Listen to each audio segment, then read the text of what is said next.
Warahmatullahi ta'ala wabarakatuh. Alhamdulillahi rabbil alamin. Wassalatu wassalamu ala asyrafil anbiya'i wal mursalin wa ala alihi wa sahbihi ajma'in. Subhanaka la ilma lana illa ma 'allamtana innaka antal alimul hakim. Rabbi shrah li sadri wa yassir li amri wahlul 'uqdatam min lisani yafqahu qawli. Rabbi yassir wa la tu'assir wa tammim bil khair. Qala Allah Ta'ala fi kitabil aziz ba'da a'udzu billahi minasyaitonir rajim. Bismillahirrahmanirrahim. Hatta iza jaa ahadahumul maut qala rabbi irji'un la'alli a'malu salihan fima tarakt kalla innaha kalimatun huwa qailuha wa min waraihim barzakhun ila yaumi yub'atsun. Sehinggalah sampai saat kematian di kalangan anak Adam tersebut. Apabila dibaringkan jenazahnya di dalam kubur, saat mana mula ditinggalkan kuburnya, tiba-tiba mulutnya mula menyebut, wahai Tuhanku, berilah peluang untuk aku kembali hidup di atas dunia. Kalaulah aku boleh hidup balik di atas dunia, aku akan buat balik amalan soleh yang aku tertinggal waktu mana aku hidup dahulu. Jawablah malaikat pada orang yang dah mati ni, kalla, jangan sekali-kali kamu harap kamu akan hidup balik. Innaha kalimatun huwa qailuha, hanya mulut-mulut kamu saja yang mengulang kata untuk kembali hidup. Wa min waraihim barzakhun ila yaumi yub'atsun, sedangkan di belakang kamu akan mula melalui saat barzakh sampailah kamu dibangkitkan balik di hari kiamat nanti. Surah Al-Mu'minun ayat yang ke-99 dan ayat yang ke-100. Imam, pengerusi dan ahliatan kuasa masjid, para alim ulama, muslimin dan muslimat sekalian, kalau kita perhati dalam hidup kita ini, kita sebenarnya telah mati dan hidup kembali pada tahun ini. Kerana tahun lepas masjid terpaksa ditutup, kemudian kita pun tak boleh berkumpul macam ni pada tahun yang lepas. Kemudian kita berdoa pada Allah, ya Allah, bagilah peluang untuk kami masuk lagi dalam bulan Ramadan pada tahun akan datang. Lalu Allah mustajab doa kita.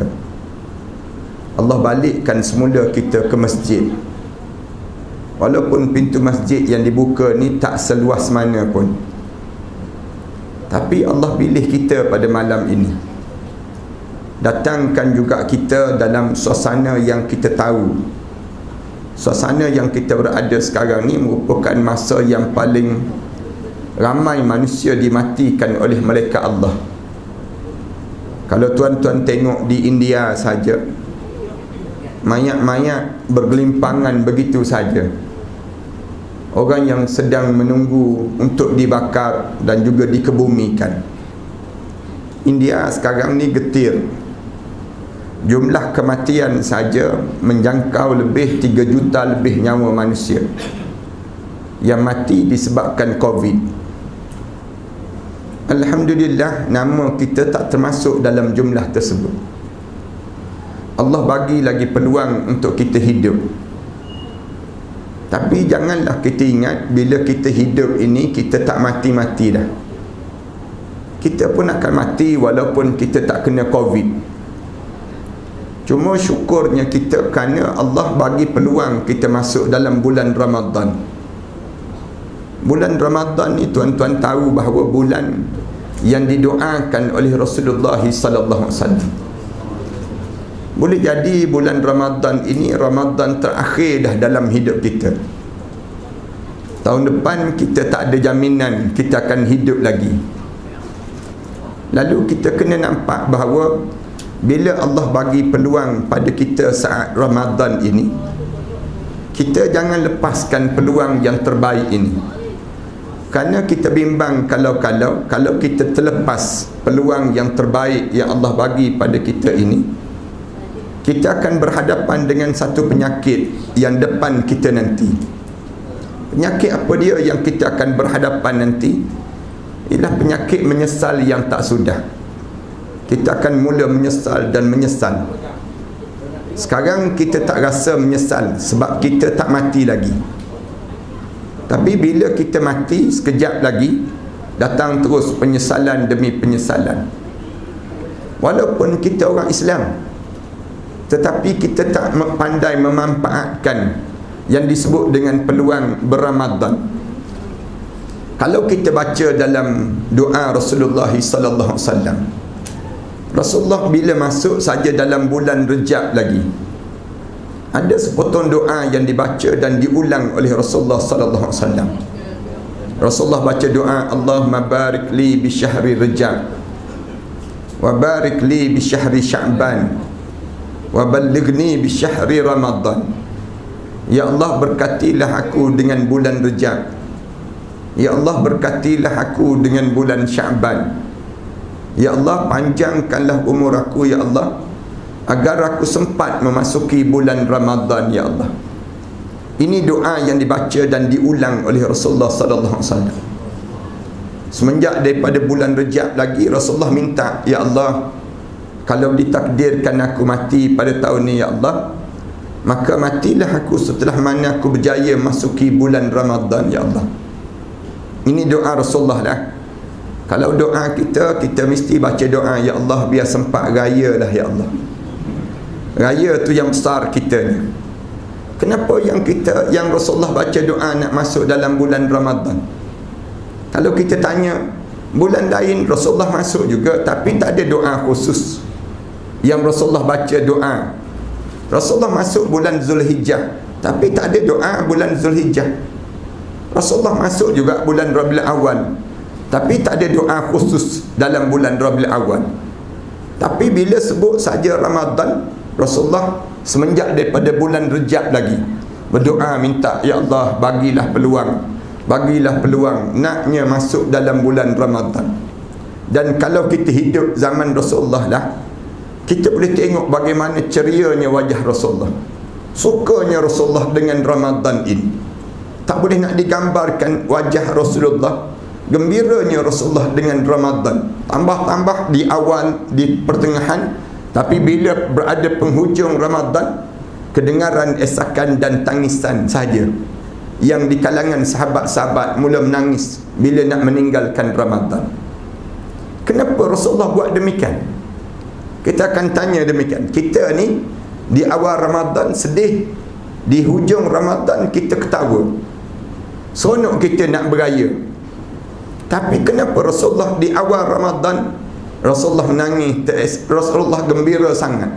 Bahkan bacaan-bacaan Quran ini semua bernada tinggi je, seronok je, seolah-olah mengalu-alukan kehadiran Ramadan. Tapi di hujung Ramadan, bacaan Quran Tarawih ini dalam nada yang sayu je.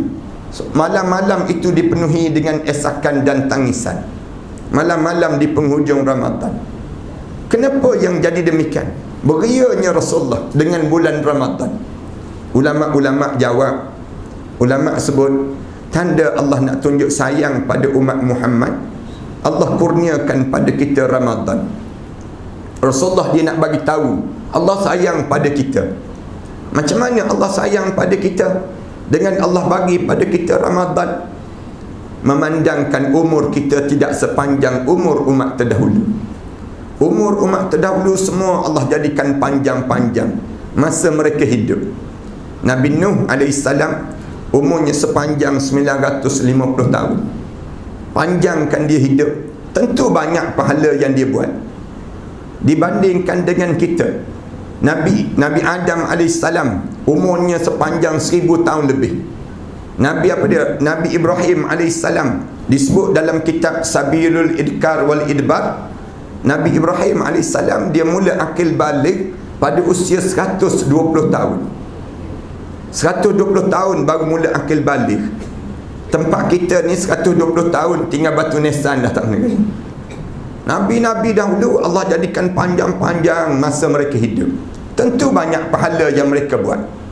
Manakala sampai umur kita, umur umat Muhammad, Allah jadikan umur kita ni a'maru ummati baina sittin wa sab'in. Umur umat aku di antara 60 tahun hingga 70 tahun. 60 tahun hingga 70 tahun ni tuan-tuan rasa lama ke hidup atas dunia? Sekejap je perhatian sekali. 60 tahun hingga 70 tahun ni, katakanlah kita dapat hidup 70 tahun. Umur kita ni panjang sampai 70 tahun. Amalan apa yang kita rasa kita ada yang boleh kita minta syurga firdaus Allah? Tuan-tuan berdoa sekejap tadi, tuan-tuan tak rasa malu kepada Allah minta syurga firdaus Allah? Kita hidup sekejap tapi nak minta syurga yang begitu bernilai dalam hidup. 60 tahun hingga 70 tahun ni macam duit kita ada RM60, RM70. Layak ke kita nak minta masuk hotel 5 bintang?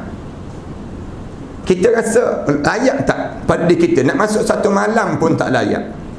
Apatah lagi kita nak masuk dalam selama-lamanya kita nak menginap di situ, nak berada di tempat tersebut. Katakanlah kita boleh hiduplah 70 tahun. 70 tahun ayah-ayah, ibu-ibu boleh hidup.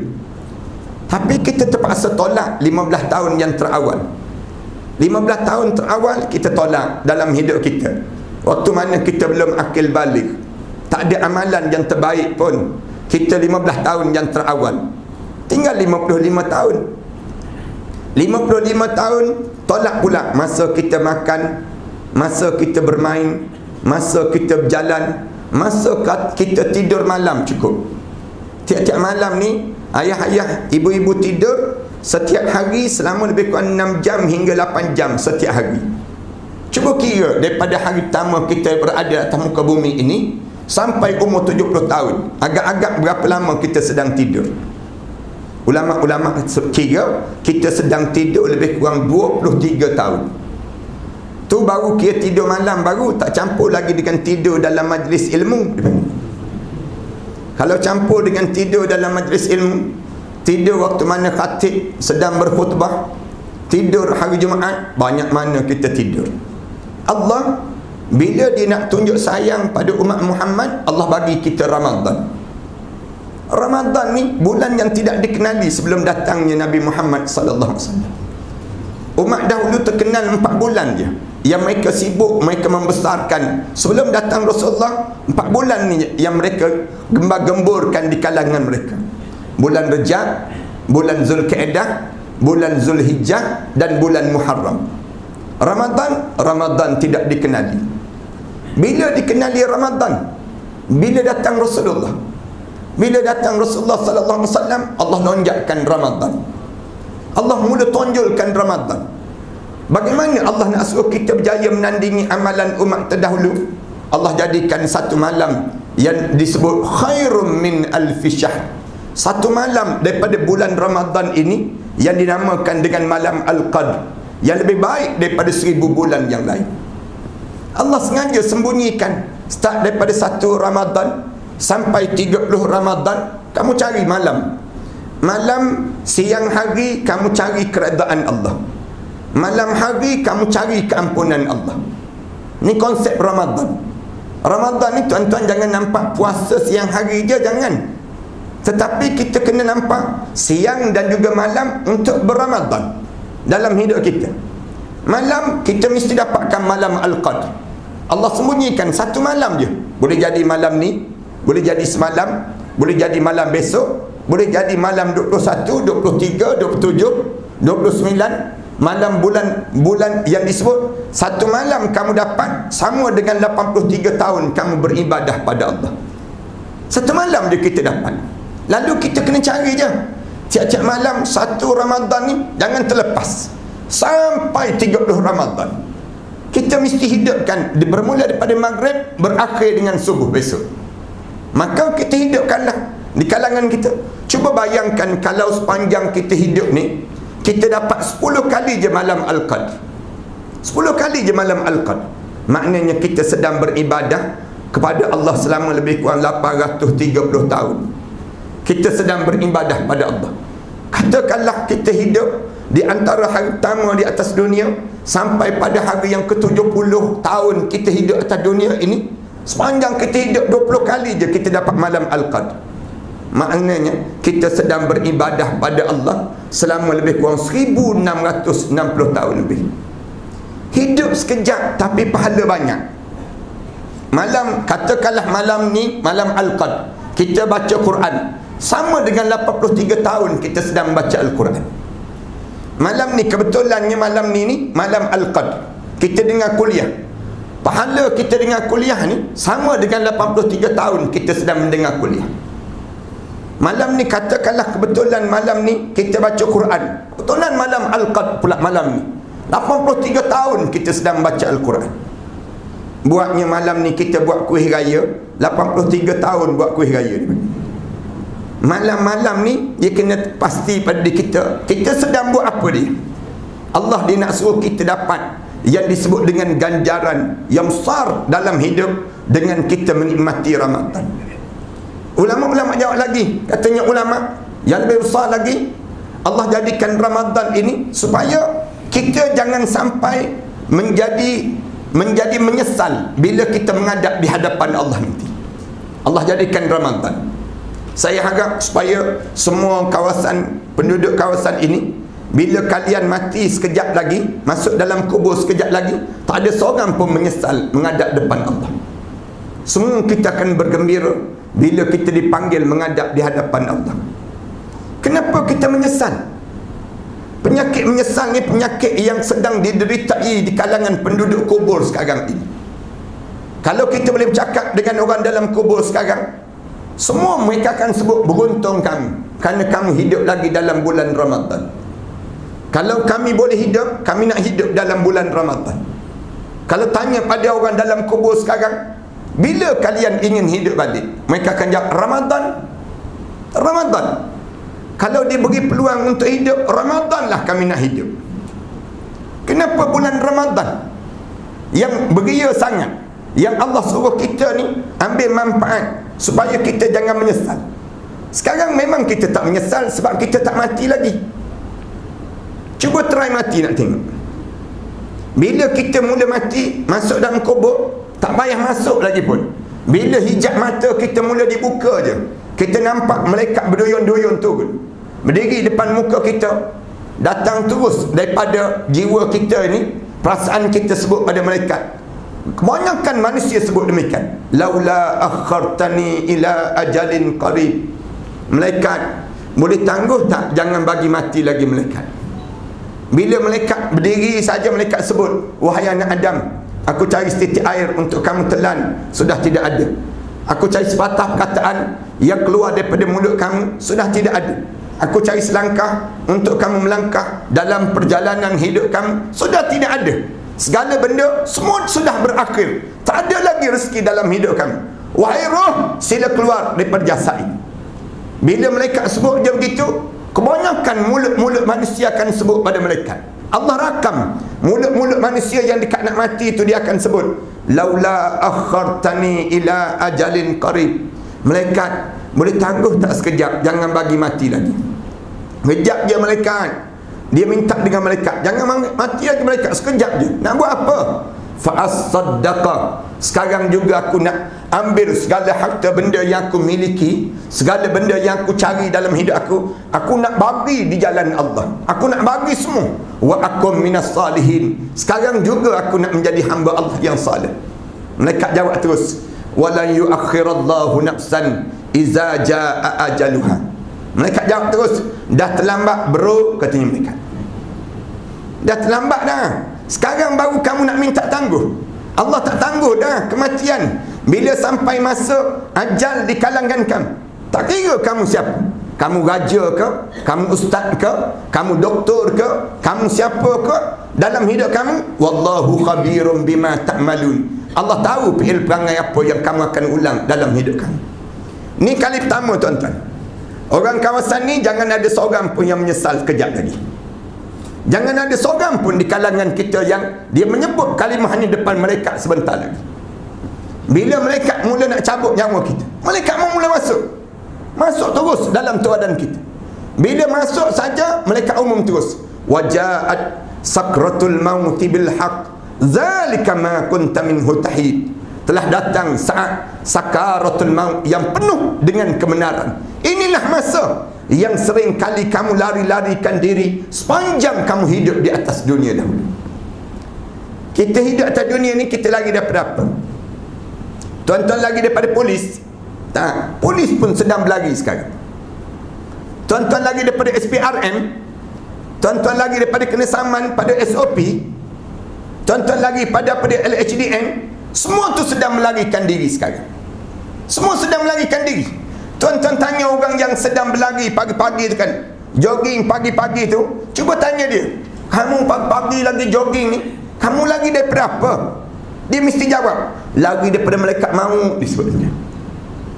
Jangan malaikat maut cukup je nyawa. Kita ni duduk dalam rumah pun jangan malaikat maut cukup nyawa. Kita makan pun kita nak suruh jangan sampai malaikat cukup nyawa kita je. Kalau malaikat dah mula cukup nyawa, habis dah. Habis dalam hidup kita. Yang kamu sedang lagi tu, qul innal mautal ladzi tafirruna minhu fa innahu mulaqikum. Sebut wahai Muhammad, cerita pada setiap kalangan umat kamu yang cuba melarikan diri daripada kematian. Fa innahu mulaqikum. Mati itu sedang mengejar kamu. Kita solat berjarak ni kan, kenapa? Jangan bagi kena pada Covid je. Kita bimbang kalau jangkit Covid di kalangan kita ni yang kita pakai face mask. Mana kita terfikir yang kita nak solat macam ni sebelum daripada ni? Mana kita terfikir yang kita nak kena pakai face mask dalam hidup kita? Tak terbayang kita masjid kena tutup. Tak terfikir dalam hidup kita sampai di Baitullah pun tak ada orang tawaf pada satu ketika. Sunyi dan lengang Baitullah Haram. Kenapa kita jadi demikian? Kerana kita tak nak mati ya kan? Kalau kita tanya, kenapa tak nak ni? Takut mati je. Jangan bagi mati je. Tapi kita terfikir ke yang kalaupun kita takut dengan mati, kita akan mati juga? Tapi yang kita kena bimbang dalam hidup kita bukan takut dengan mati. Yang kena kita fikir, macam mana nak hidup lepas pada mati? Yang ni baru cerdik dalam hidup. Kerana mati ni confirm mati. Tuan-tuan akan mati, saya akan mati. Semua akan mati di kalangan kita. Tapi kita kena fikir macam mana nak hidup lepas pada mati. Macam mana malam pertama di barzakh.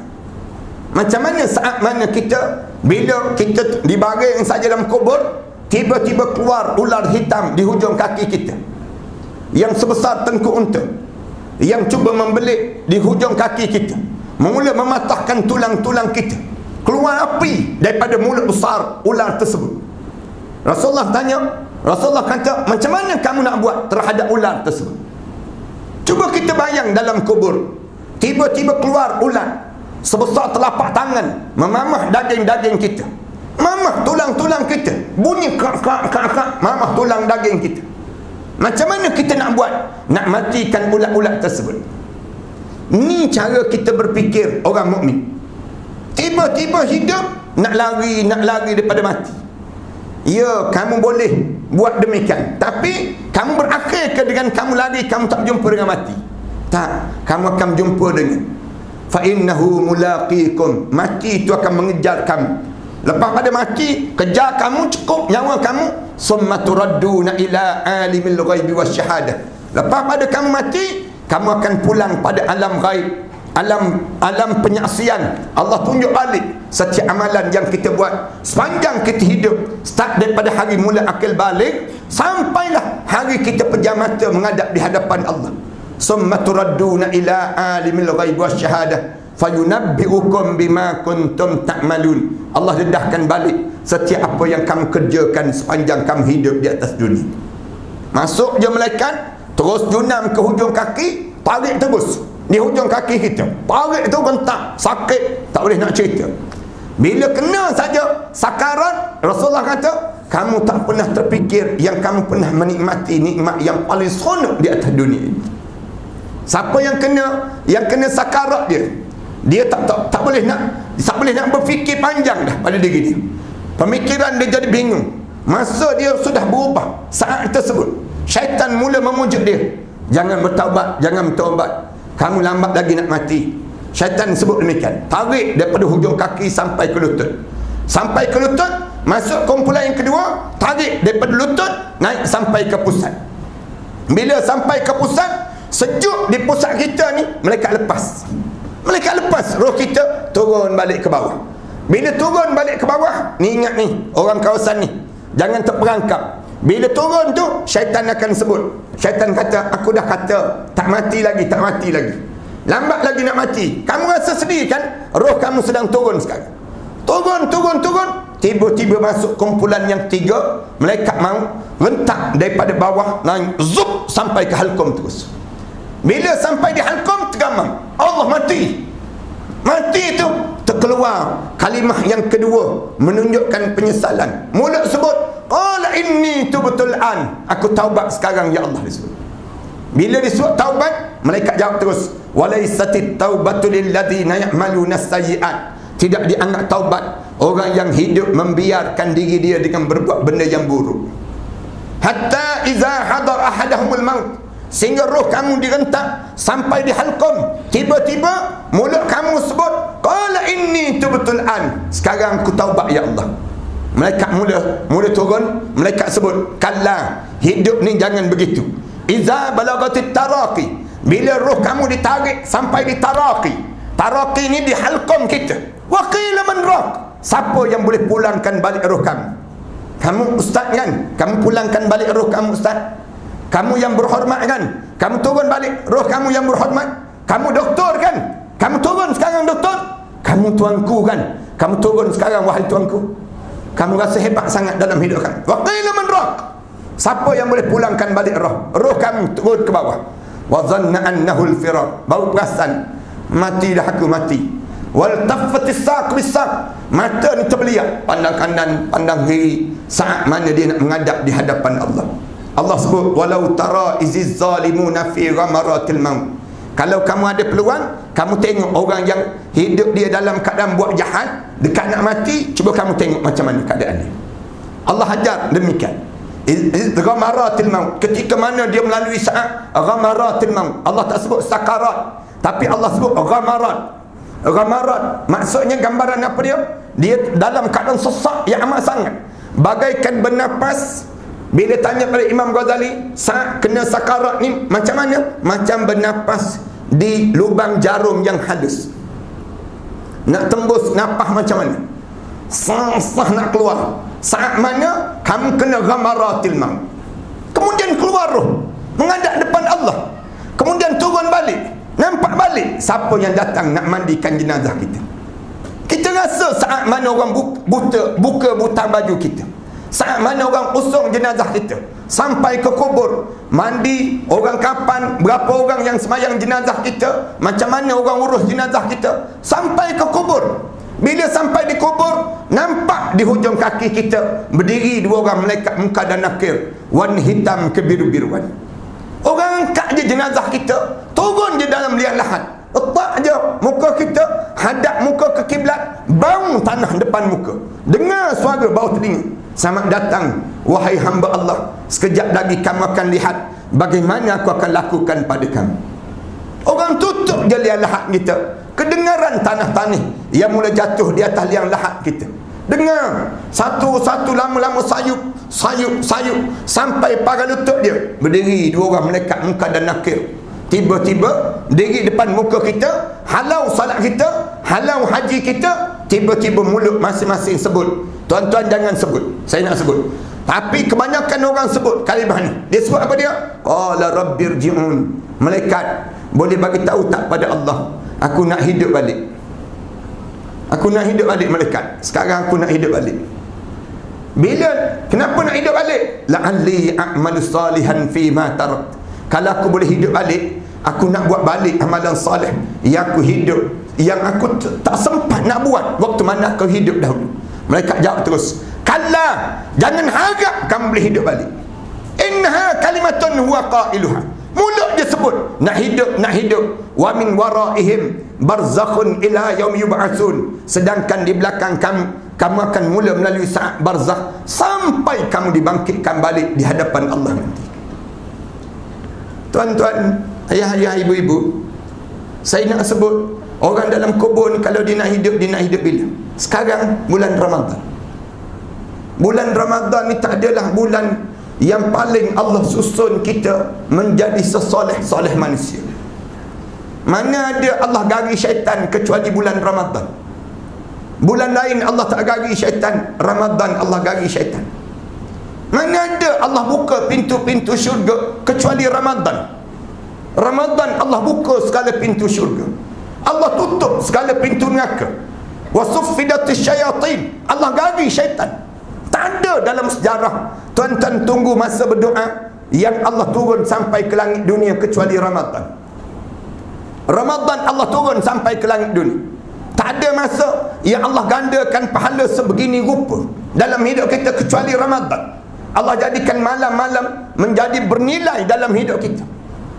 Malam-malam kita akan tanya, habis tu kita nak buat apa ustaz? Dah dapat dah Ramadan, nak buat apa dia dalam hidup kita? Saya nak minta ayah-ayah, ibu-ibu, tolong betulkan 3 perkara ni je sebelum kalian menghadap depan Allah.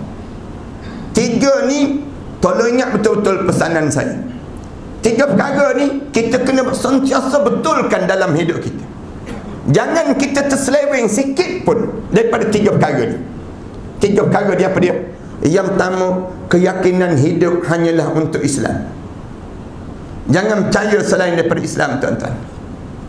Tuan-tuan jangan percaya dengan nasionalis, dia menipu kita, tuan-tuan. Tuan-tuan jangan percaya dengan sekularis menipu kita, tuan-tuan. Tuan-tuan jangan percaya dengan liberalis, dengan Syiah. Semua ni mengagut. Dia tak boleh tolong kita dalam kubur sekejap lagi. Jangan percaya selain pada Islam. Wa man yabtaghi al-islami dinan falan yuqbala min. Allah sebut, siapa yang cari selain daripada Islam sebagai satu cara hidup dia, Allah tak terima. Allah tak terima. Wa huwa fil akhirati minal khasirin. Di akhirat nanti dia akan menyesal. Bila kita hidup atas dunia ni hanya terima Islam. Dalam bab apa pun mesti terima Islam. Dalam bab ekonomi kena terima Islam. Dalam bab sosial kena terima Islam. Dalam bab politik kena terima Islam. Dalam bab pendidikan kena terima Islam. Semua benda kita buat hanyalah dengan Islam. Tuan-tuan jangan sebut takkan semua benda dengan Islam. Jangan sebut demikian. Kita orang Islam. Orang Islam kena meyakini terhadap Islam. Sebab sekarang ni masalah yang besar, orang kita tak yakin dengan Islam. Orang Islam tak percaya pada Islam. Tak logik langsung dalam hidup. Kalau kita percaya dengan Islam, mengapa kita tolak Al-Quran Karim dalam hidup kita? Kalau kita percaya dengan Islam, takkanlah kita menjadi sebegini rupa dalam hidup kita. Sekarang kan, kenapa Allah turunkan bala kita dengan COVID yang tak berhenti-henti lagi? Saya nak tolong jawab. Walaupun KKM, Kementerian Kesihatan sebut kita belum menyeluruh lagi vaksin dan sebagainya. Vaksin yang ada lagi bertambah sekarang. Kita dah sebut demikian. Dan kenapa tak berkurang? Kenapa kita tak berkurang? Sebab kemarahan Allah belum lagi reda dengan kita. Allah marah kita sebab apa? Allah marah pada kita. Takkanlah Allah nak marah biasa-biasa pada kita. Allah marah kerana dosa yang kita buat. Orang kita tak taubat pun dengan apa yang berlaku ni. Sepatutnya bila berlaku COVID ini, masjid ni lagi penuh, lagi ramai orang insaf dalam hidup. Tapi ada orang kita nak insaf. Orang kita yang tolol tetap tolol begitulah dalam hidup mereka. Mereka tak percaya pun dengan penyelesaian Islam. Kita sebut, tolonglah datang bertaubat, tolonglah istighfar, tolonglah minta ampun. Apa masalah Malaysia kita ni nak minta ampun dengan Allah? Cuba kita berjanji sikit dengan Allah. Katakanlah kita sebut kita ni dah kena banyakkan ujian, hilang kapal terbang, tak jumpa sampai hari ni. Ujian kita tak tahu, tak ada jawapan pun, hilang kapal terbang. Kemudian sebelum daripada ni Allah jadikan jerebu, Allah jadikan apa dia, tanah runtuh, Allah jadikan tsunami yang kena Kuala Muda dan sebagainya. Sebelum daripada ni banyak kan Allah tegur kita. Kita nak suruh Allah tegur macam mana lagi dalam hidup kita?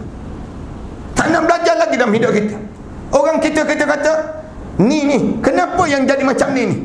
Musibah yang semakin berpanjangan. Saya sebut orang kita tak taubat pada Allah. Dosa yang kita buat ni, kita tak yakin Allah boleh selesaikan masalah yang disebut dengan COVID ni. COVID ni datang daripada Allah. Allah yang biarkan benda ni bertebaran. Kena seluruh dunia kena. Bukan kena pada orang yang jahil saja. Dengan orang-orang alim pun kena. Siapa pun. Boleh jadi kalau kita tak taubat, saya jangka kalau kita tak taubat, kita tak minta ampun pada Allah, kita mati semua tuan-tuan. Kita mati semua. Allah akan gantikan umat yang lain lepas pada ini. Yastabdil qauman ghairakum. Allah gantikan umat yang lain setelah mana kamu tak nak belajar daripada apa yang diajar oleh Allah Subhanahu Wa Taala sekarang. Ni kena ingat betul-betul. Orang kita tak yakin dengan Islam. Keyakinan dengan Islam tak yakin pun. Contoh yang mudah, pergi ke bank, pegawai bank tanya, nak buat loan cara Islamik ke cara konvensional?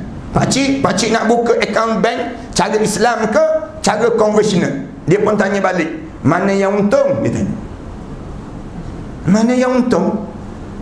Kamu ni orang Islam ke kamu orang kafir? Dua pilihan dalam hidup kan. Satu Islamik, satu lagi konvensional. Macam belajar juga, belajar. Kita tanya anak-anak kita, tanya di kalangan kita, tak hantar anak menghafal Quran ke? Dia tanya balik, ada masa depan ke? Nak kerja apa kalau menghafal Quran semua?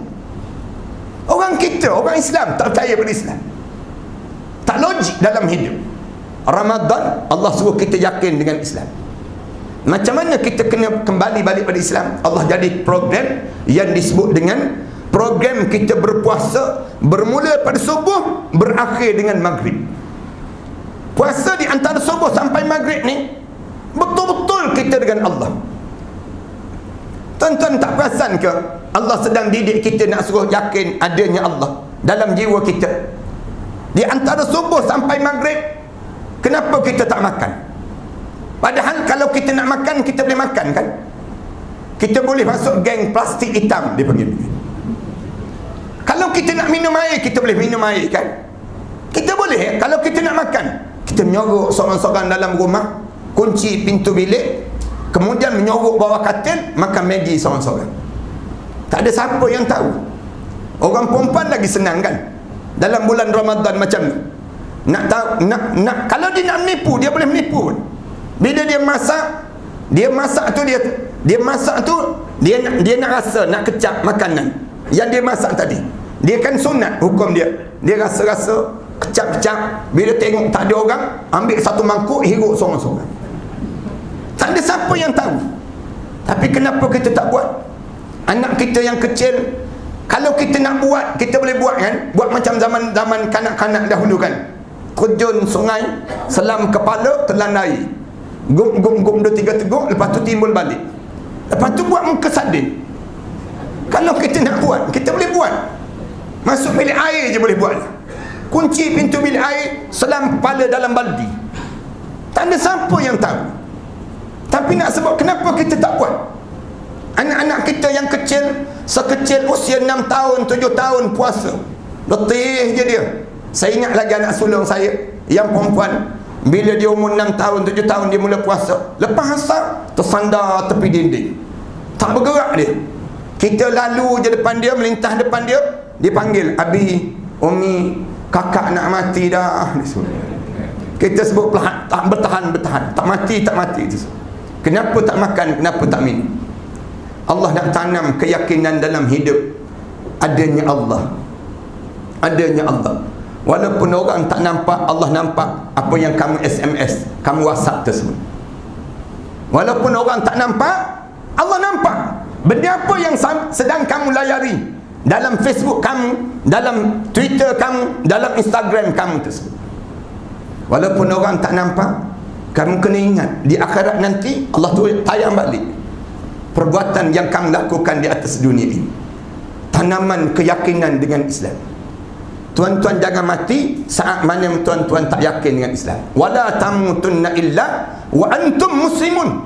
Jangan biarkan diri kamu mati kecuali saat mana kamu mati, kamu benar-benar seorang muslim dalam hidup kamu. Tuan-tuan jangan terlibat dengan nasionalis. Tuan-tuan jangan terlibat dengan sekularis. Tuan-tuan jangan terlibat dengan izm-izm yang menyesatkan kita.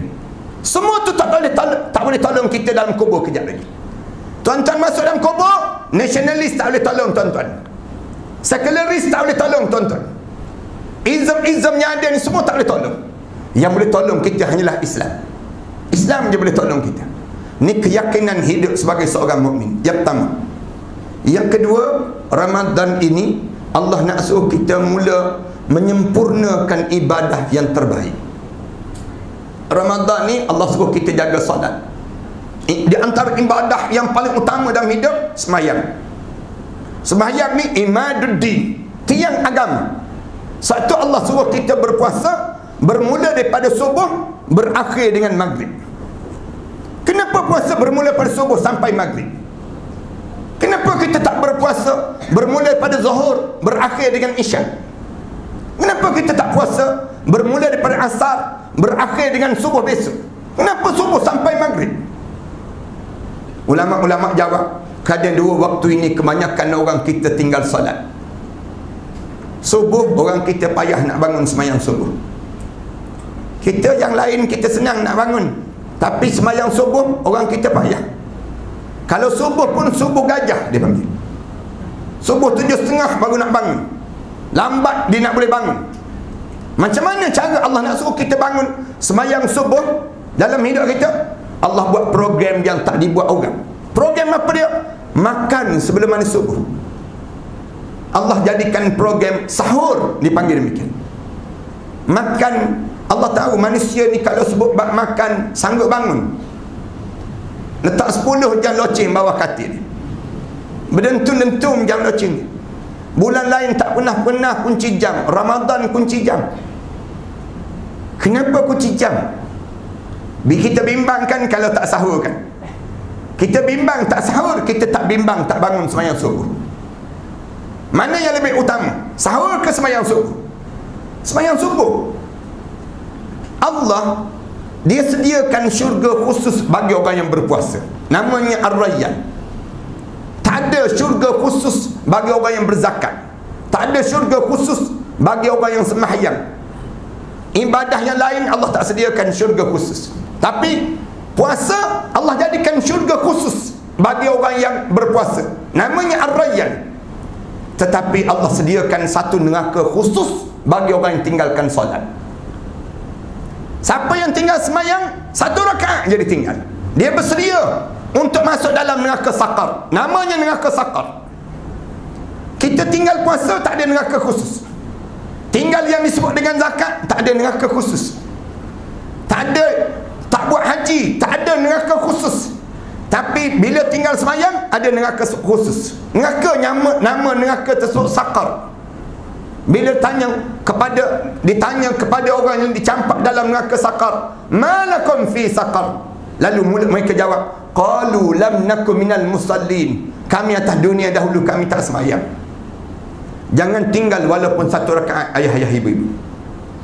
Dalam hidup ni siapa yang pernah tinggal solat, tolong qada. Tolong qada.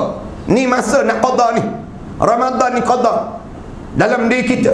Setiap kali mana kita tarawih, lepas mana kita tarawih, malam tu sambung lagi dengan qada solat-solat yang kita tertinggal. Ini cara demikian. Allah dia nak suruh jaga solat subuh, Allah jadikan program makan sebelum mandi subuh. Allah dia tahu dua waktu ni manusia tinggal solat. Yang pertama subuh, yang kedua maghrib.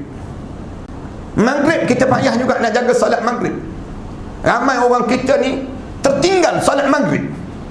Bagaimana Allah nak suruh kita jaga solat maghrib? Sekali lagi Allah programkan makan sebelum mana waktu mana kita berbuka puasa. Sebut saja makan bulan Ramadan, semua balik awal. Semua balik awal bulan Ramadan, duduk meja makan. Suami tolong isteri ambil makanan, letak di meja makan. Isteri baru perasan, aku ada suami rupa-rupanya. Bulan lain tak pernah tolong. Bulan Ramadan tolong siapkan makanan, tolong. Bulan gencatan senjata dipanggil begitu.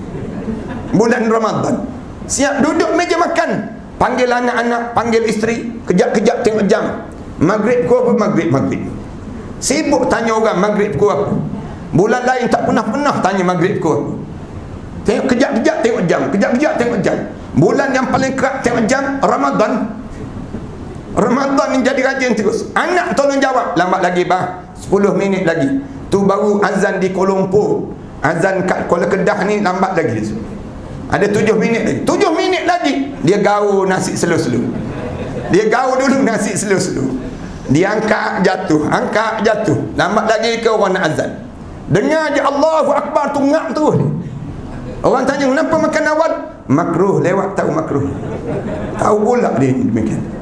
Allah dia dah didik jaga solat. Allah suruh kita solat tarawih. Nak tarawih berapa rakaat terpulang. Malam ni buat 8 rakaat boleh. Rasulullah buat 8 rakaat. Nak buat 20 rakaat boleh, kerana Sayyidina Umar buat 20 rakaat. Nak buat 30 rakaat boleh, kerana Sayyidina Osman buat 30 rakaat. Nak buat 38 rakaat boleh, kerana Umar Abdul Aziz buat 38 rakaat. Semua ada dalil. Yang tak boleh, yang tak semayang-semayang langsung. Yang tu yang tak boleh. Jangan berkelahi. Ni setengah-setengah masjid ni berkelahi, tiap-tiap tahun berkelahi. 8 ke 20, 8 ke 20. Dia tak pernah berkelahi 30 ke 38, 30 ke 38. Sampai saya ingat, saya pergi satu masjid di Selangor. Naik je masjid tu, Bilal datang sebelah. Bilal cuit, Ustaz, malam ni Ustaz tazkirah kan? Saya kata ya. Malam ni Ustaz tazkirah lepas 8 ya, lepas 8. Saya kata boleh. Saya lepas 8 pun boleh, lepas 20 pun saya boleh tazkirah. Saya sebut demikian. Tak, 8 je Ustaz. Lepas 8 Ustaz tazkirah tu, Ustaz bantai sikit geng-geng 8 tu dia sebut. Dia sebut demikian. Saya tanya kenapa kena bantai geng-geng 8? Yalah geng-geng 8 ni habis je 8 dia balik terus. Eloklah dia balik, apa masalahnya? Lah Ustaz tak faham, dia kata. Orang ni geng-geng 8 ni, kalau dia balik terus tak apa juga. Dia sapu habis moreh-moreh yang ada tu Ustaz. Dah kita geng-geng 20 tak khusyuk semayang. Teringat ni habis cendol tu, habis cendol. Yang tu rupa-rupanya berkelahi benda yang tak sudah. Rasulullah buat 8, tapi 8 Rasulullah pun menjelang subuh baru habis salat tarawih Rasulullah. Rasulullah lepas semayang isyak, Rasulullah tak semayang tarawih terus. Rasulullah balik dulu ke rumah, rehat dulu lebih kurang sejam. Rasulullah datang balik memulakan salat tarawih. Satu malam pertama ramai sahabat yang datang. Malam kedua lagi ramai. Malam ketiga Rasulullah tak turun. Lepas semayang isyak Rasulullah balik ke rumah, Rasulullah tak turun-turun sampai subuh. Baru Rasulullah turun. Sahabat-sahabat tanya, kenapa Rasulullah? Kami tunggu semalam, kamu tak turun-turun. Rasulullah kata, aku bimbang kalau solat tarawih ini menjadi wajib bagi umat aku. Rasulullah bimbang demikian. Rasulullah balik dulu. Cuma tempat kita ni tak boleh dah. Kalau lepas isyak balik dulu, dengan Tok Imam tak datang. Rupa-rupanya duduk kat rumah tengok Stone lawan Triple H dah. Nak sebutnya gambaran kitanya tak sempat dah. Rasulullah 8 rakaat. Tapi Huzaifah cerita, satu malam aku solat dengan Rasulullah. Rakaat yang pertama Rasulullah baca surah Al-Baqarah. Surah Al-Baqarah Rasulullah baca. Rakaat yang pertama, Huzaifah kata, bila aku dengar Rasulullah baca surah Al-Baqarah, aku jangka Rasulullah 100 ayat, mesti Rasulullah rukuk. Tak, Rasulullah sambung habis 286 ayat tersebut. Habis 286 ayat, aku ingat mesti Rasulullah rukuk. Kita tadi kan imam baca 2 ayat, 1 ayat, 2 ayat, 3 ayat. Tu je. Ni habis surah Al-Baqarah 286 ayat. Habis tersebut aku ingat Rasulullah rukuk. Tak, Rasulullah sambung surah An-Nisa. Habis surah An-Nisa aku ingat Rasulullah rukuk. Tak, Rasulullah ulang balik baca surah Al-Imran. Habis surah Al-Imran barulah Rasulullah rukuk. Selama mana Rasulullah rukuk? Selama mana Rasulullah qiyam tadi. Kemudian Rasulullah intidal. Selama mana Rasulullah intidal? Selama mana Rasulullah rukuk tadi. Allahu Akbar.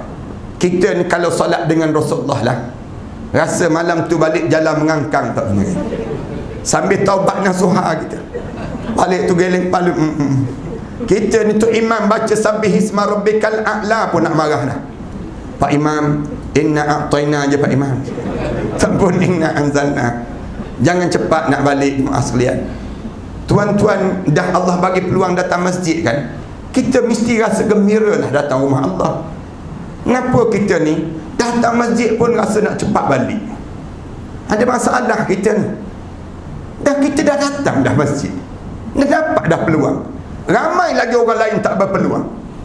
Orang lain tu Allah tak pilih pun mereka untuk datang.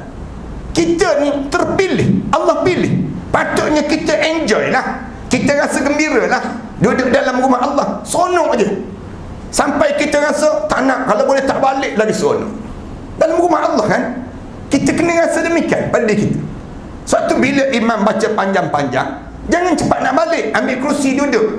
Semayang atas kerusi boleh, semayang sunat je kan, ambil kerusi duduk atas kerusi. AJK masjid tolong sediakan kerusi bagi Persatuan Lenguh-Lenguh se-Malaysia ni. Duduk semayang tarawih atas kerusi boleh pun. Pinjam kerusi kantin tu, kerusi yang panjang tu, satu staff je nampak dia. Nak gambarkan boleh duduk je atas kerusi. Kalau lenguh duduk atas kerusi, bersila, semayang sambil bersila boleh. Cuma pahala berbeza lah di antara yang berdiri dengan duduk. Semayang sunat. Kalau bersila pun tak boleh, baring. Nak bersila pun tak boleh, pantang sendawa, keluar cendol sebiji dia. Yang jenis demikian. Duduk pun tak boleh, baring. Semayang tarawih sambil baring. Cuma tak dibuat orang. Kalau buat juga orang mandang atas bawah, dia ni malam besok mesti bermata penduk. Orang dah nama dah bagi salam, tak bagi salam lagi dia. Nak sebutnya boleh. Kalau tak boleh, sambil baring pun tak boleh. Boleh talqin dah ni, mati dah ni. Nak sebutnya pada diri kita ni ibadah yang kena jaga. Yang pertama, jaga ibadah solat. Yang kedua, baca Quran. Baca Quran dalam ibadah. Jangan malas baca Quran. Saya nak pesan pada orang Hasan ni, jangan ada seorang pun yang tak boleh baca Quran. Kalau ada di kalangan kalian tak boleh baca Quran, pastikan umur kalian panjang-panjang dan tak mati-mati. Jangan ada seorang pun yang mati di saat mana dia tak boleh baca Quran. Kalau dia mati dalam keadaan dia tak boleh baca Quran, dia masuk dalam kubur, confirm tak lepas menghadap depan Allah. Tak lepas. Tak percaya, cuba try mati, tak percaya. Nak tengok lepas ke tak lepas. Masuk je dalam kubur, malaikat tanya terus, Quran boleh baca? Quran tak boleh malaikat. Quran tak boleh baca? Tak boleh. WhatsApp boleh. WhatsApp boleh baca, Quran tak boleh baca. Jangan sampai tak boleh baca. Siapa yang tak boleh baca Quran, tolong datang jumpa dengan AJK masjid. Bagi tahu pada AJK, bagi tahu pada Tok Imam, bagi tahu pada AJK masjid, saya antara ahli qaryah yang tak boleh baca Quran. Saya tak nak saya mati dalam keadaan tak dibaca Quran. Bagi tahu pada AJK masjid. AJK pula jangan pula jawab bertenang. Sebenarnya saya pun tak boleh baca juga katanya. Jangan jawab demikian, buat malu company je dia bagi. Biar kita boleh baca Quran. Melumba di kalangan kita umum. Mana ahli qaryah yang dah boleh baca Quran, mana ahli qaryah yang tak boleh baca Quran, sedagakan mereka. Bagaikan Ansar dan juga Muhajirin. Mereka mesti jadi adik-beradik di antara satu sama lain. Ini cara bagaimana kita nak suruh masyarakat kita boleh baca Al-Quran, belajar Al-Quran, cari guru Al-Quran untuk kita dapatkan Al-Quran dalam hidup ini. Dua, kerana Ramadan ini Allah turunkan Al-Quran. Ini cara demikian. Bila kita tak boleh baca Quran, kita akan jadi manusia yang kurang ajar di atas dunia ini. Kerana tak boleh baca Quran, dia lawan para alim ulama. Kerana dia tak boleh baca Quran, dia lawan mak ayah. Bila dia tak boleh baca Quran, dia jadi akhlak yang buruk. Tapi tuan-tuan percaya, orang yang ada Quran, dia akan berakhlak.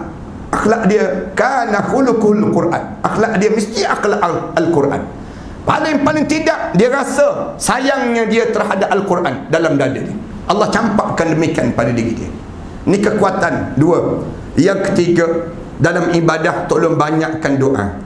Berdoa. Ni dah malam-malam ke-12, malam ke-13 dalam bulan Ramadan ni. Jangan ada seorang pun yang tak menitik lagi air mata, meminta dengan Allah. Tolonglah angkat tangan doa.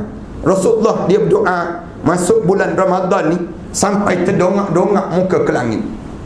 Rasulullah berdoa sampai Allah cerita, aku tengok Rasulullah Nabi Muhammad itu dia berdoa sampai muka dia terbalik-balik muka ke langit. Qad nara taqalluba wajhika fis sama. Sesungguhnya aku tengok wajah Muhammad itu terbalik-balik, wajah dia mendongak ke langit, mengharapkan ditukarkan kiblat. Bila dia berdoa, Aisyah radhiyallahu anha cerita, Rasulullah bila berdoa, lagi lama lagi terangkat, sehingga jatuh dengan jubah Rasulullah. Nampak ketiak putih Rasulullah sallallahu alaihi wasallam. Rasulullah berdoa demikian. Kita berdoa, lagi lama lagi turun.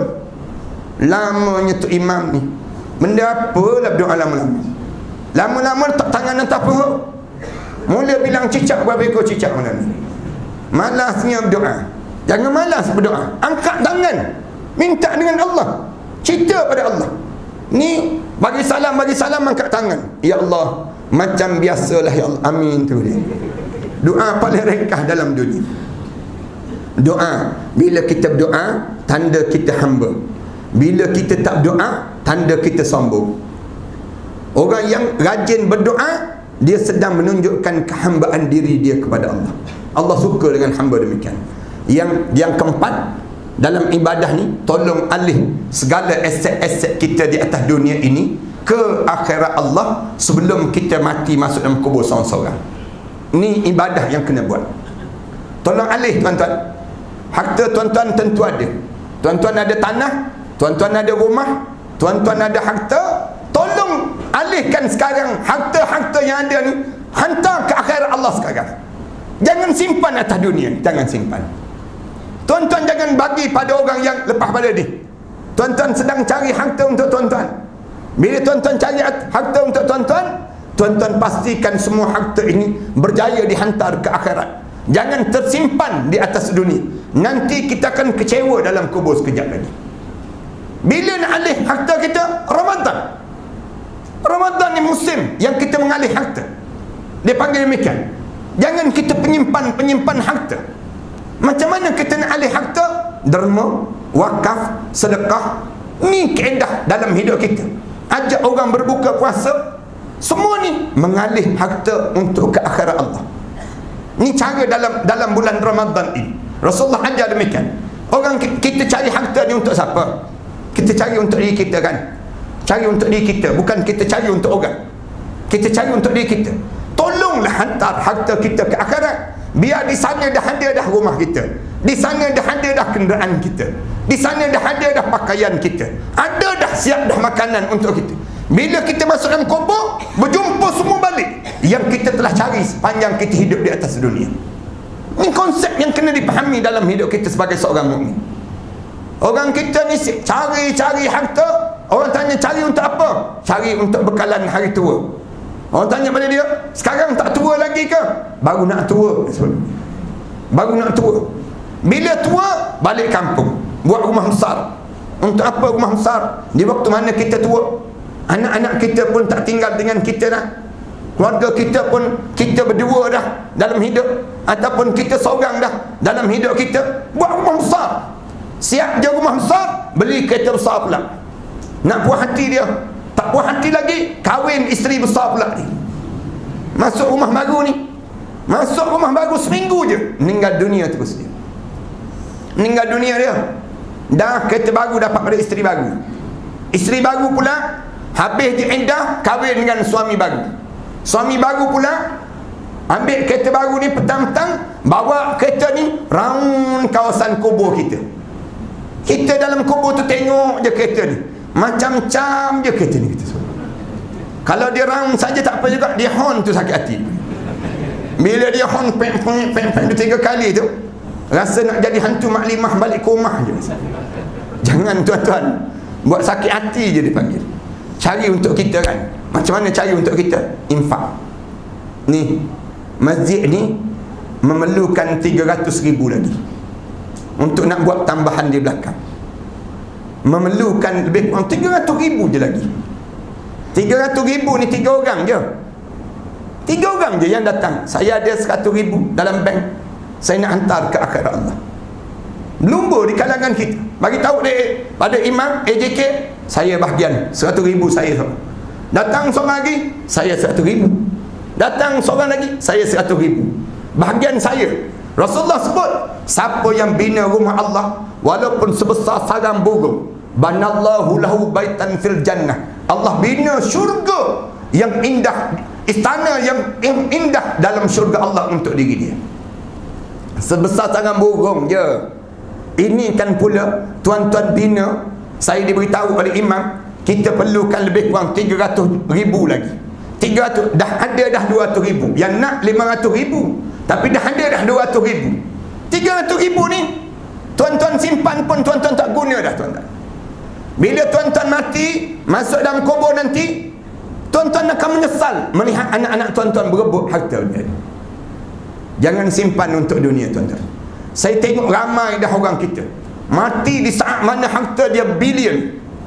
Ada orang kita mati sampai 1.8 bilion harta dia. Harta dia yang direbut oleh keluarganya waktu mana hidup atas dunia.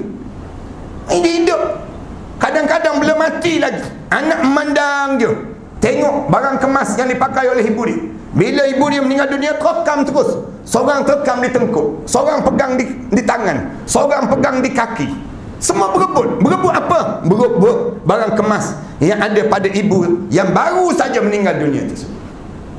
Banyak dah kes adik-beradik yang tak tegur siapa kerana berebut harta pusaka. Dan banyak dah tanah-tanah tu yang terbiar, rumah-rumah yang terbiar, yang tak boleh nak buat apa. Hasil daripada mana? Hasil daripada rebutan yang tak berkesudahan. Mati dah sebahagian di kalangan mereka itu. Jangan tuan-tuan, tuan-tuan datang jumpa dengan AJK Masjid, bagi tahu dari AJK Masjid, saya ada rumah, saya ada kereta, saya ada tanah.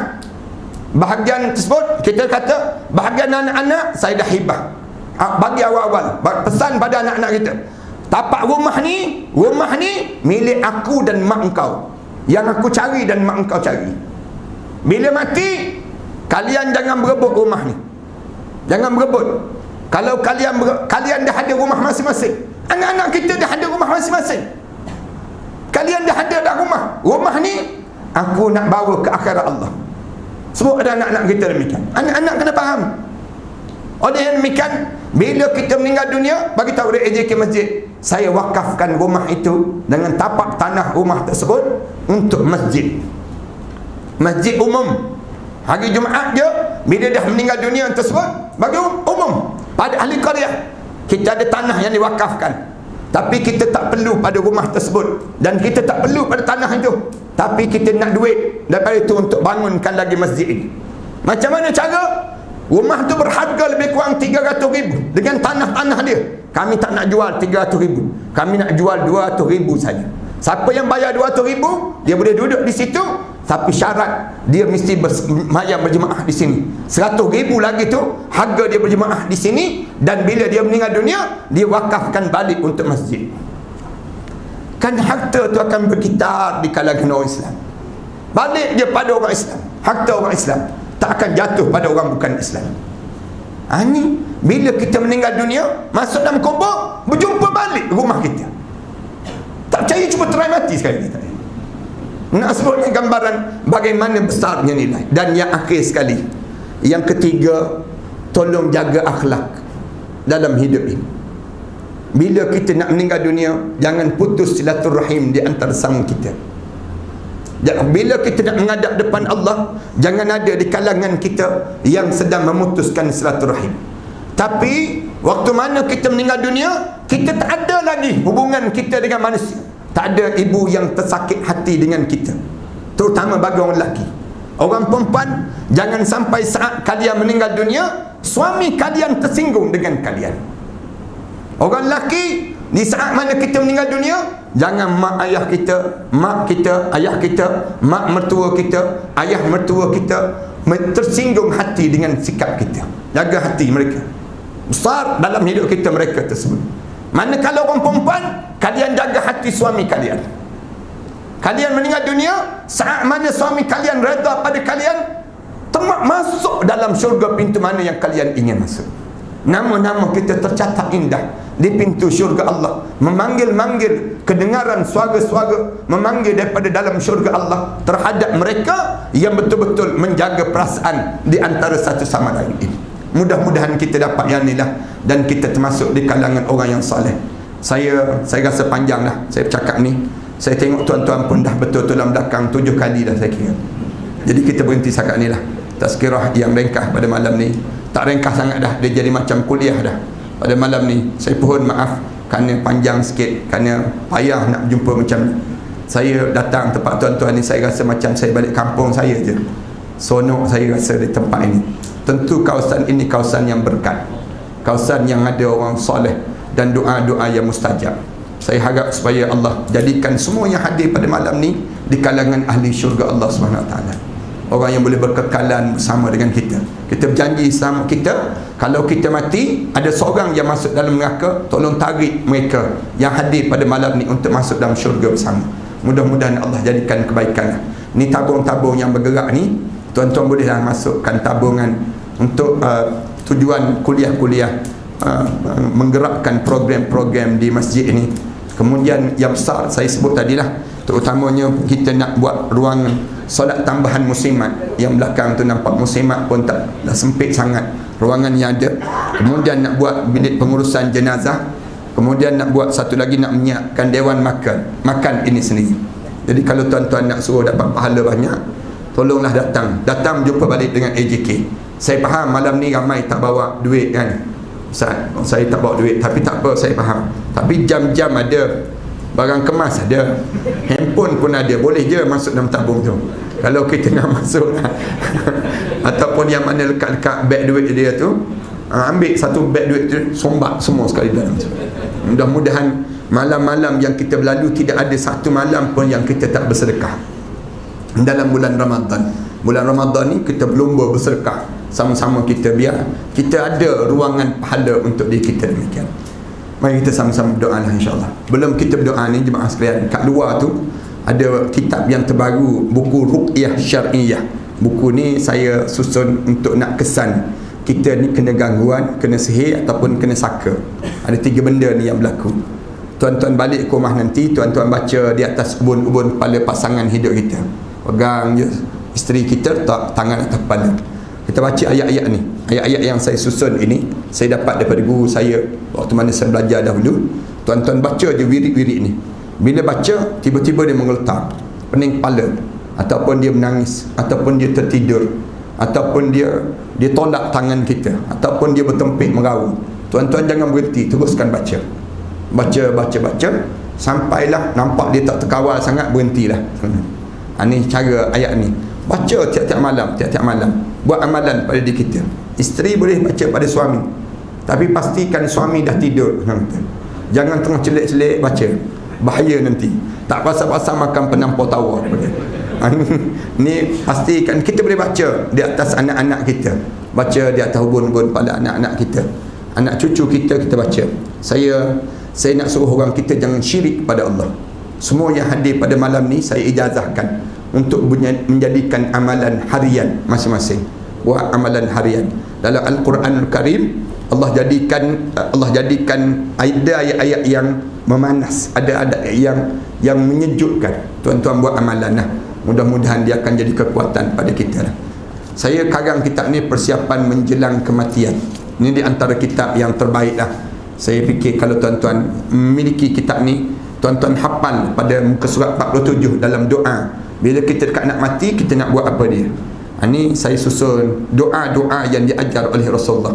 Dia ada dekat kita nak mati tu, kita rasa dah nak menghadap depan Allah. Jadi kita baca doa ni ulang. Rasulullah kata Allah haramkan jenazah kamu dihumban ke dalam api neraka Allah, dan kamu akan dimasukkan ke dalam syurga Firdaus Allah. Ni cara kita buat amalan. Saya karang beberapa buah lagi kitab masuk Husnul Khatimah, macam mana nak jadikan kematian Husnul Khatimah. Kemudian saya karang lagi Lamarlah keluargamu ke syurga.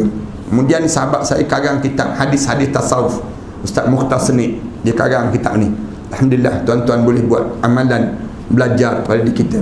Saya karang beberapa buah kitab-kitab yang lain, termasuk yang terbaru, baru 2-3 hari sudah saya karang kitab ni, Suntikan Jiwa di Ramadan. Dalam bulan Ramadan ni ada beberapa suntikan amalan yang perlu kita buat pada diri kita.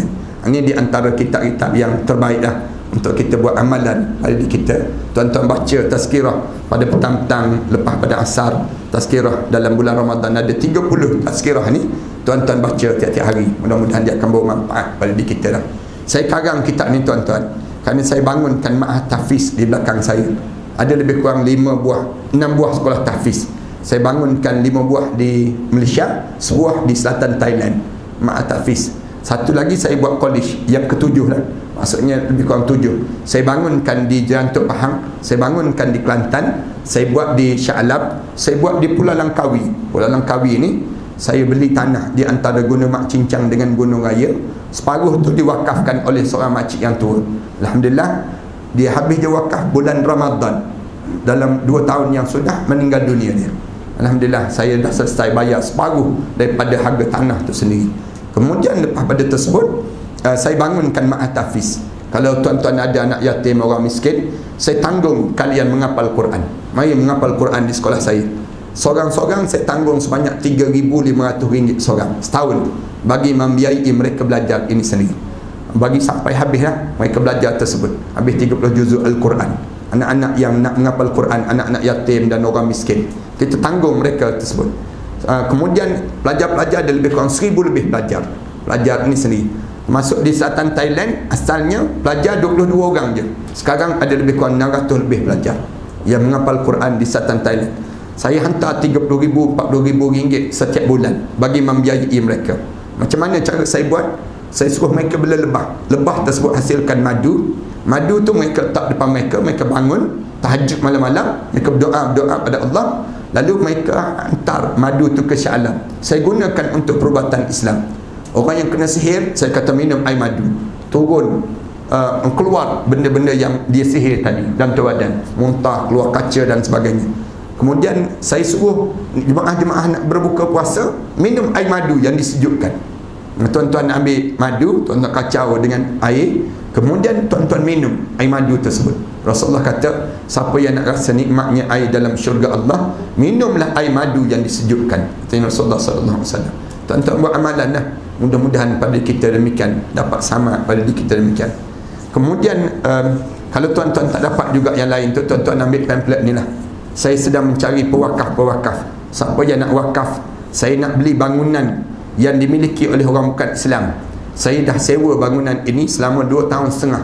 Saya bayar lebih kurang 17,000 sebulan, bayar untuk buat college di tempat ini, di Shah Alam. Tapi sayangnya, akhirnya bangunan ni akan jadi milik mereka. Saya berjumpa dengan owner tersebut. Saya kata, saya nak bayar bangunan ni 3 lot rumah kedai tersebut. Dia kata boleh, dengan syarat kamu bayar sebanyak 5.3 juta.